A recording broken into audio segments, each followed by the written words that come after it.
Yesu ashimwe nongere ngusuhuze nkwifurize amahoro y'Imana. Habwa umugisha n'Imana uherereye hose. Umuprofeti Emma ndagarutse iyi ni muri ya saha y'ubuhanuzi, isaha y'igitangaza. Hari ubuhanuzi Imana impaye kuzana ku buzima bwawe. Ese wari uri amahoro? Niba uri amahoro Imana ishimwe, kandi niba utanameze neza nje kukubwira ngo humura, mu ijuru hari Imana itabara. Nzanye ubuhanuzi muri iyi saha, kandi ubuhanuzi bwawe utegure kubwakira. Ni ubuhanuzi Imana impaye bugiye guhindura ubuzima bwawe. Ni ubuhanuzi Imana impaye bugiye kugira aho bukuvana ukagira ahandi hantu bugushyira. Iyi saha ndagusaba aho waba uri hose, umva kino kiganiro ukirangize. Umva kino kiganiro ukirangize, umva rino jambo ry'Imana urirangize. Nzi neza kuri buze kurangiza iki kiganiro wakiriye ubutabazi mu izina rya Yesu. Uraza kukirangiza hari umugisha ubonetse kuri wowe, uraza kukirangiza hari iby'Imana ihinduye. Nje kukubwira ko Imana iri mu gihugu cyo mu ijuru ni Imana ishobora byose, ni Imana y'imbaraga, ni Imana y'ubutware, ijya inyuranya ibihe.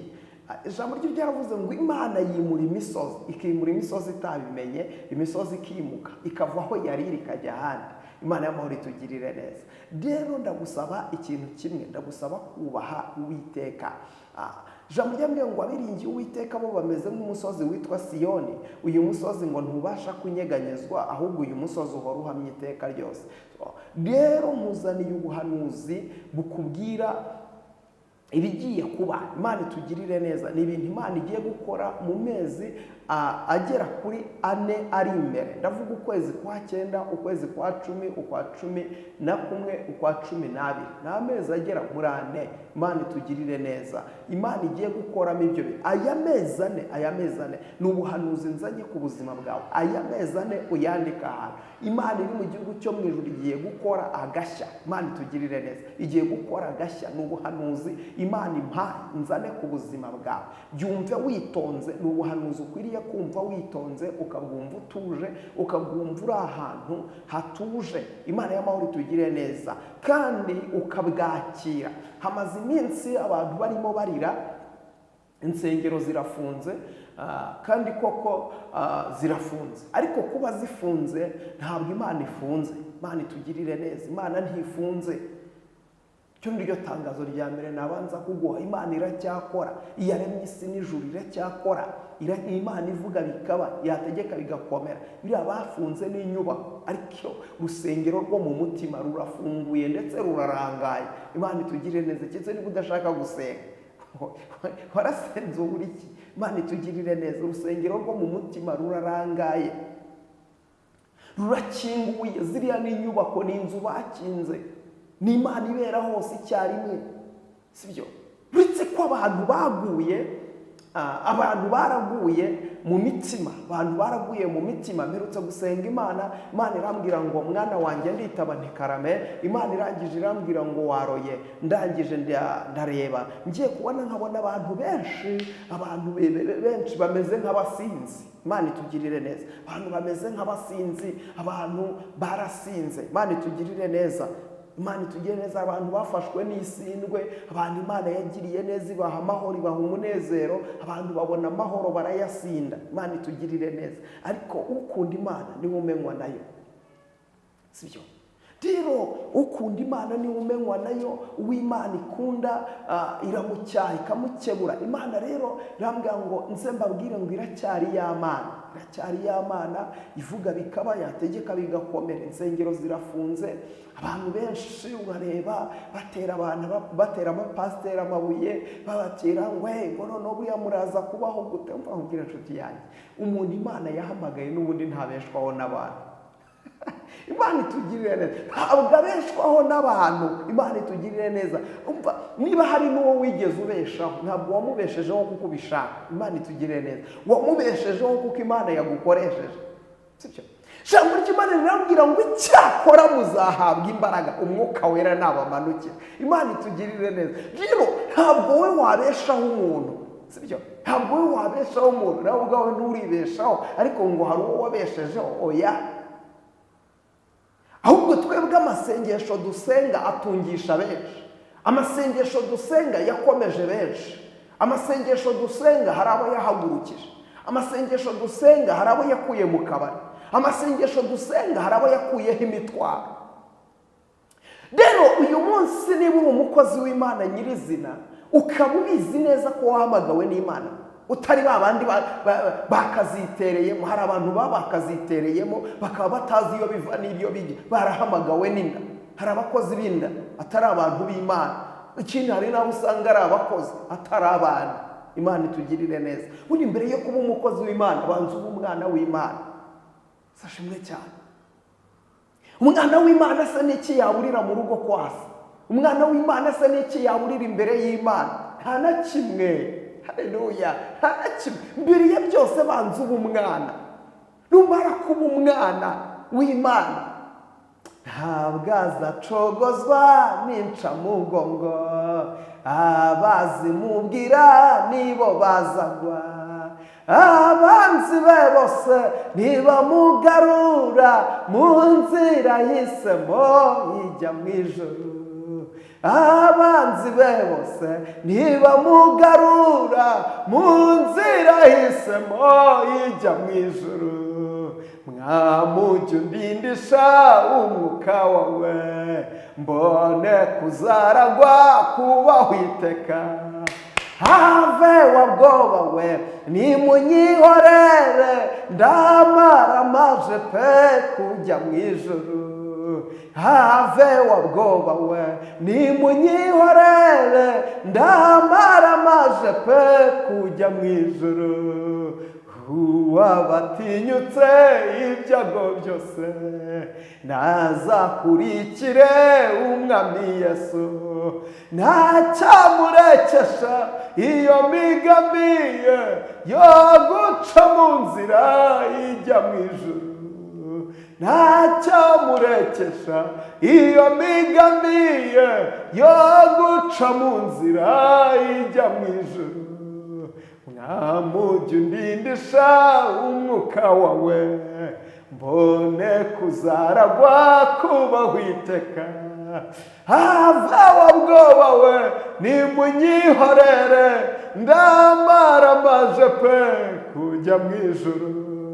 Have wabwoba we nimunyihorere, ndamaramaje pe kujya mu ijuru. Haleluya.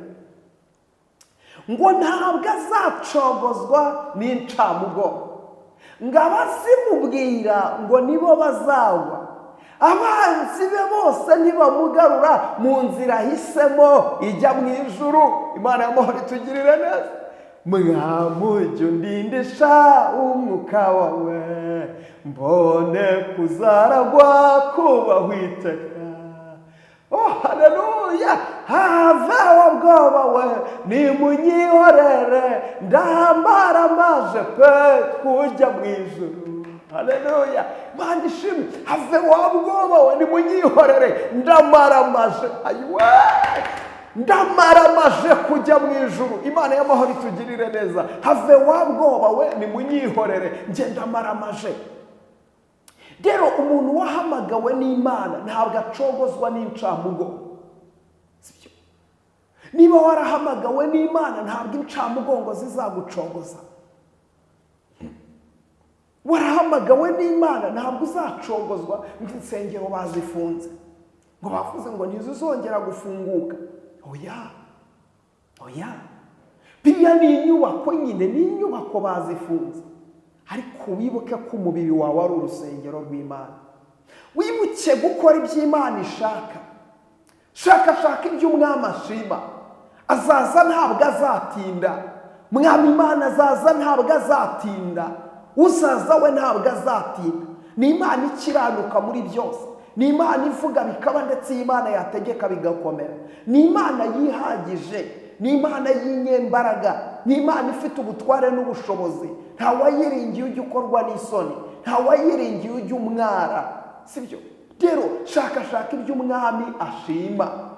Mufe mu marira ngo aye ngo insengero ngo ubusa tuzongera kubaho gute. Wa mushumba, n'ubundi wari ubayeho kubw'abantu, warasenze uburiki. Iyo usenze Imana ihagararana nawe. ni Imana yihagije, ifite byose. Iyi Mana ifite byose. Mwabyanga mwabyemereye, Imana irahari. Kandi mwabyanga mwabyemereye, Imana irakora. Mwabyanga mwabyemereye, Imana izigaragaza, izatabara. Rero urusengero ruba mu mutima w'umuntu. Rero izo nsengero ziri muri mwebwe nimuzirindishe umwuka iteka. Imana itugirire neza. Aho waba uri hose, mu rugo iwawe wakubaha Imana. Uzavuga ngo wananiwe kubaha Imana kuko insengero zifunze? N'ubundi ntabwo wakijijwe. Niba warakijijwe nta kizatuma utubaha Imana. Niba warakijijwe nta kizatuma udasenga Imana. Ubu umushumba wawe uzamurekeshwa nuko insengero zifunze? Niba waramubonyeho Imana, niki kizatuma umureka? Niki kizatuma umusiga? Imana itugirire neza. Mushakashaka iby'umwami ashima, sibyo? Nibyo leta igomba gukora akazi kayo, ikareba ibituzuye ikabishyira ku murongo, sibyo? Ariko nawe usenga ugomba gukora akazi kawe, ugasenga Imana, ugakizwa mu gihe gikwiye no mu gihe kidakwiye. Ugakizwa mu gihe kigukwiriye no mu gihe kitagukwiriye. Ugashakashaka Imana mu gihe cya nyacyo no mu gihe kitari icya nyacyo. Igihe insengero zifunguye n'igihe zifunze. Imana itugirire neza. Ntibikakubuze gushakashaka mu maso y'Imana, sibyo? Abantu bakuvuyeho, abantu bakuriho, abantu bagukunda, abantu bakwanga. Shakashaka Imana, shakashaka Imana. Ushakashaka Imana bakwanze, ushakashaka Imana bagukunze, ushakashaka Imana bagutaye, imiryango yakuvuyeho. Shakashaka Imana ufite amafaranga, uyishaka utanayafite, sibyo? Senga Imana mu gihe gikwiriye no mu gihe kidakwiriye. Icyatumye Imana igusigaza kwari kugira ngo utunganye ibyasigaye bidatunganye. Rero umwe kwitwaza mu insengero zirafunze. Imana yarambwiye ngo abantu bameze nk'abasinzi. Abantu barasinze, bameze nk'abasinze ubuhira. Inzoga yihira, basinze inzoga yihira, ugasanga neza barasinze. Imana itugirire neza. Shakashaka iby'umwami ashima. Azaza ntazatinda nkuko yabisezeranye natwe. Azaza ntazatinda, Yesu azagaruka tujyaniwe, tugumane nawe iminsi yose nkuko yabisezeranye natwe. Azaza ntazatinda. Imana ishime. Shakashaka iby'umwami ashima. Shakashaka iby'umwami ashima. Aho uherereye ushakashaka iby'umwami ashima. Ibyo ukora byose bibe birimo kubaha Imana. Ibyo ubamo byose Imana y'amahoro ishimwe. Shakashaka iby'umwami ashima. Reka turebane ijambo ry'Imana, nze nkubwire ubuhanuzi Imana yampaye kuguha. Iri jambo riri mu Itangiriro ibice 21 ku murongo wa 14. Haranditse ngo Aburahamu azinduka kare yenda umutsima n'imvumba y'uruhu irimo amazi, abiha Hagari, abishyira ku rutugu rwe, amuha uwo mwana, aramusenda ava yazerera mu butayu bw'i Berisheba.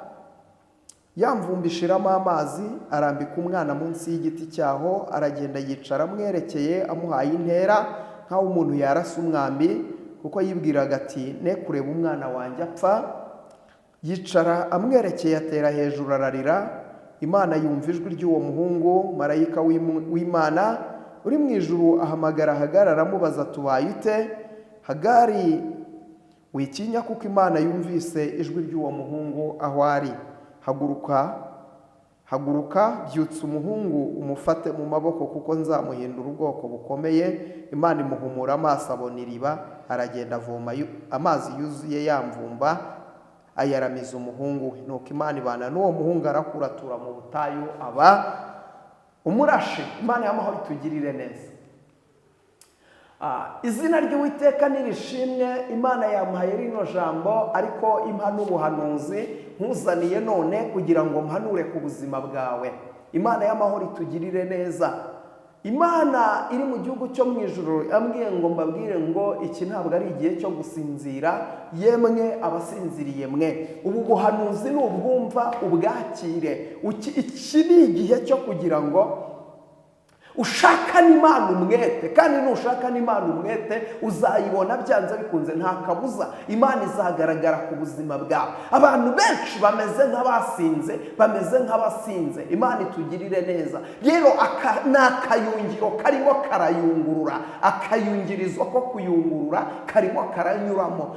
Uyu mudamu witwa Hagayi, Bibiliya itwereka ko ubwo Aburahamu yamusendaga amuvana mu rugo baramaze kubyarana umwana witwa Ishimayeli, kuko umwana w'isezerano yarabonetse, byatumye Ishimayeli bamusenda aragenda. Bibiliya iravuga ngo Hagayi, Aburahamu amuha imvumba. Imana itugirire neza. Iyi mvumba yari irimo iki? Iyi mvumba yari yuzuyemo amazi. Imana y'amahoro idutabara. Nawe birashoboka yuko hari imvumba wahawe ariyo jambo ry'Imana, hari imvumba wahawe ariyo package y'agakiza kuzuye. Imana y'amahoro itugirire neza. Niyo mpamvu umuririmbyi yaririmbye aravuga ngo imigisha yo mu gakiza k'Imana kubw'ubuntu nayihawe mu gihe nihariye ibyaha imbere y'umukiza Yesu. Imana itugirire neza. Ibi bintu rero nje guhanura ku buzima bwawe, uraza kubirebesha amaso yawe. Iri ni itangiriro. Ibyo murimo murabona nitangirira uruhara ntirwari rwaza. Murimo murarira ngo insengero barazifunze, ariko iki ni igihe cyo gupimwa kw'abera. Iki ni igihe cyo gupimwa kw'abana b'Imana. Iki ni igihe cyo kugira ngo hamenyekane usenga by'ukuri n'udasenga by'ukuri. Rero iki ntabwo ari igihe cyo kwiriza ngo murire ngo Mana ngo uzaza ryari, bamwe mutega abandi iminsi ngo muzabona Imana yacu. Nubona umuntu yavuye ku mirimo yivuge ngo azize Imana yawe, Imana yacu ntiyica, irakiza. Ni Imana y'imbabazi, yifitemo kugira neza kwinshi muri yo. Ahubwo wowe haranira gusenga, haranira kwezwa, haranira kwisuzuma. Uhawe akanya ko kwisuzuma, yewe pasitoro, yewe revera, yewe bishop, aposo. Imana iguhaye umwanya wo kwisuzuma, Imana iguhaye umwanya wo kwitekerezaho, Imana iguhaye umwanya wo kwirebaho. Irebeho, itekerezeho. Ese koko urakwiriye? Ese koko urahagaze? Ese koko Imana y'amahoro itugirire neza. Suzume neza, urebe ubuzima urimo, urebe ibyo urimo uracamo, ibyo urimo urakora. Ese koko imvumbi iracyarimo amazi cyangwa amazi yashizemo? Sibyo. Bamwe imvumba zashizemo amazi. Iki gihe wabwirizaga ariko ukabwiriza imvumbi itarimo amazi. Imvumba zirimo ubusa. Abantu barabwiriza ariko imvumba zirimo ubusa. Imana itugirire neza. Imvumba ngo ishizemo amazi, uyu mudamu ngo arangije ngo yijishura umwana. Imana itugirire neza. Abantu benshi barabwiriza ariko bijishuye abana. Ubukene bwatumye abantu bijishura abana. Gukunda amafaranga cyane byatumye abantu bijishura abana. Basanga umuntu araririmba ariko kubera gukunda amafaranga yijishuye umwana. Baririmbyi bijishuye abana, abashumba bijishuye abana, ababishopu bijishuye abana. Imana y'amahoro itugirire neza. Imana yerutse kumbwira ngo abantu kubareba bose uko basenga, ariko barasenga ntatuye muri bo. Abenshi bankize ku ruhande bagenda uko bishakiye. Hari abantu babonye iby'Imana bitinze barambika Imana ku ruhande bagenda uko bo bishakiye. Hari abantu babonye iby'Imana bitarimo biza vuba bagenda uko bishakiye. Ariko ndagira ngo nkubwire, Imana irimo irasaka, Imana irimo irasaka, Imana irimo irasaka. Yewe ishyira ibyangombwa hafi utaza gufatirwa mu mukwabo. Imana itugirire neza. Imana irimo irasaka. Hari ibisambo bigiye gufatirwa mu mukwabo. Ibi ngibi wibireba ngo uvuge ngo barimo barafunga insengero, ntabwo ari impamvu yo kugwa. Iyo se excuse, iyo ntabwo ari impamvu watanga. Imana itugirire neza. Umukristo nyakuri aravuga ngo nge ndi umukristo, nzahora ndiwe mu bintu byose ngeze ku gupfa. Umukristo nyakuri aravuga ngo naho ndiho naho napfa nzi ko nkundwa n'Uwiteka. Akavuga ngo Yesu ampa ibyo nyina byose, akavuga ngo ndi amahoro. Haleluya. Ntabwo acogozwa n'incamugongo umukristo nyakuri. Niyihe misikize watanga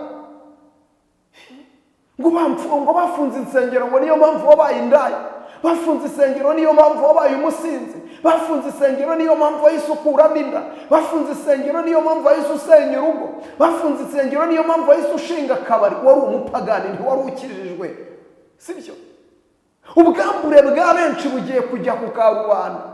Benshi bagiye ubwambure bwa benshi. Nshuti yanjye, shira ibyangombwa byawe, suzuma ibyangombwa by'urugendo ko byuzuye. Niba uvuga yuko uri umugenzi ujya mu ijoro ntibivuze yuko wagezeyo ngo udamarare. Suzuma ibyangombwa by'urugendo ko byuzuye ubone kuvuga ko uri umugenzi ujya mu ijoro. Yewe mubyeyi, niba uvuga yuko uri umugenzi ujya mu ijoro ntibivuze yuko wagezeyo ngo udamarare. Suzuma ibyangombwa by'urugendo ko byuzuye ubone kuvuga ko uri umugenzi ujya mu ijoro. Revera nawe bishopu, niba uvuga ko uri umugenzi ujya mu ijuru ntibivuze yuko wagezeyo ngo udamarare. Suzuma ibyangombwa by'urugendo ko byuzuye ubone kuvuga ko uri umugenzi ujya mu ijuru. Haleluya. Niba uvuga ko uri umugenzi ujya mu ijuru, suzuma ibyangombwa by'urugendo ko byuzuye. Suzuma mama, suzuma ko imfumba yawe ikirimo amazi. Suzuma, ese imfumba yawe irimo amazi? Ibi ngibi ndabikubwira, gerageza usuzume ko imfumba yawe irimo amazi. Benshi babayeho mu buzima bwo guca imana, benshi babayeho mu buzima bwo kuvuga abandi, babayeho mu buzima bwo gusebya abandi. Ariko mbere y'uko usebya abandi banza wisuzume, imfumba yawe iracyarimo amazi? Ese koko umwana aracyari mu mugongo? Ubuhanuzi Imana yampaye kubaho uyu munsi ni ukubwira ngo isuzume urebe ko imvumba yawe ikirimo amazi.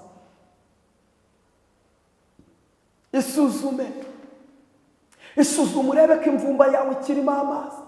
Isuzume urebe ko ugikijijwe. Isuzume urebe ko ukiri umwe wa kera.